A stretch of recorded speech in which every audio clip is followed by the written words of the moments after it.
Welcome to Southindian Family Food. Eat healthy, be healthy. இன்னும் என் சேனலை subscribe பண்ணாதவங்க subscribe பண்ணிக்கோங்க, பெல் ஐக்கானை ப்ரெஸ் பண்ணிக்கோங்க. ஹாய் ஃப்ரெண்ட்ஸ், டுடேஸ் ரெசிபி எம்மி மட்டன் சுக்கா.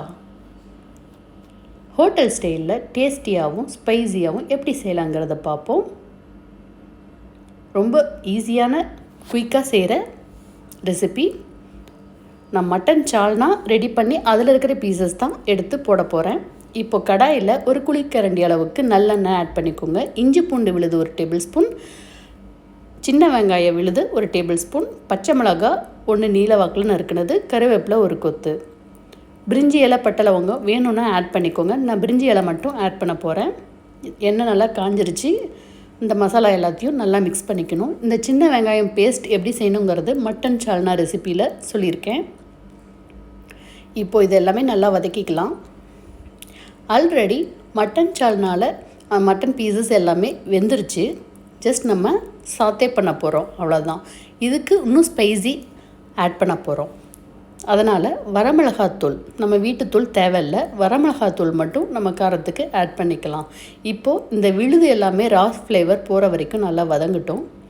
வரமிளகாத்தூள் உங்களுக்கு காரத்துக்கு தகுந்த மாதிரி. நான் இன்றைக்கி செய்ய போகிறது ஒரு 1/2 kg மட்டனுக்கு, அதனால் 1 டேபிள் ஸ்பூன் ஆட் பண்ணியிருக்கேன். அதே மாதிரி காரம் எவ்வளோ வேணுமோ அது தகுந்த மாதிரி ஆட் பண்ணிக்கோங்க. இதுலேயும் உப்பு கொஞ்சமாக ஆட் பண்ணிக்கோங்க. ஏற்கனவே சால்னாவிலேருந்து எடுக்கிறனால பீசஸில் கொஞ்சம் சால்ட்டு டேஸ்ட் இருக்கும். அதனால் இந்த மசாலா நம்ம எவ்வளோ ஆட் பண்ணுறோமோ அதுக்கு தேவையான அளவு உப்பு ஆட் பண்ணால் போதும். இப்போ இது எல்லாமே சிம்மில் வச்சு அந்த எண்ணெயிலேயே மசாலா எல்லாமே நல்லா வதங்கணும். அந்த ரா ஃப்ளேவர் எல்லாமே போகணும்.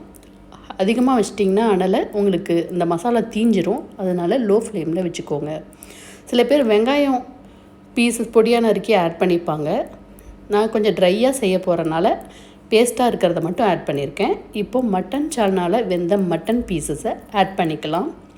எப்பயுமே சுக்கா செய்யும் போது கொஞ்சம் போனோடு இருக்கிற பீசஸ் செஞ்சு சாப்பிட்டிங்கன்னா ரொம்ப டேஸ்ட் அருமையாக இருக்குங்க. இப்போ நல்லா நம்ம இதை குழம்புலேருந்து ஸ்ட்ரைன் பண்ணி எடுத்தாச்சு பீசஸை. இப்போ இதை நல்லா வதக்கிக்கலாம். அந்த மசாலா எல்லாமே கோட் ஆகட்டும் பீஸில்.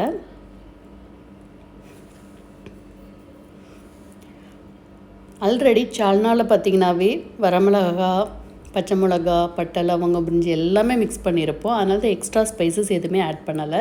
நல்லா வதங்கினதுக்கப்புறம் மிளகுத்தூள் இறக்கிறதுக்கு ஒரு 2 நிமிஷம் முன்னாடி மிளகுத்தூள் உங்களுக்கு எவ்வளோ ஸ்பைசஸ் தேவையோ ஆட் பண்ணிக்கலாம். நான் இதில் 2 டேபிள் ஸ்பூன் ஆட் பண்ணியிருக்கேன். நல்லா மிக்ஸ் பண்ணிக்கலாம். அவ்வளோதாங்க, எவ்வளோ சீக்கிரமாக ரெடி ஆகிடுச்சு. கொத்தமல்லி தழை தூவி பரிமாறிக்கலாம். ரெசிபி ரெடி ஆகிடுச்சு. சுவையான யம்மி மட்டன் சுக்கா ரெடி ஆகிடுச்சு. குழம்பு சாதத்தோட சைட் டிஷ்ஷாக சாப்பிடலாம், தோசைக்கும் சைட் டிஷ்ஷாக சாப்பிடலாம். அவ்வளோ அருமையாக இருக்கும். தேங்க்ஸ் ஃபார் வாட்சிங்.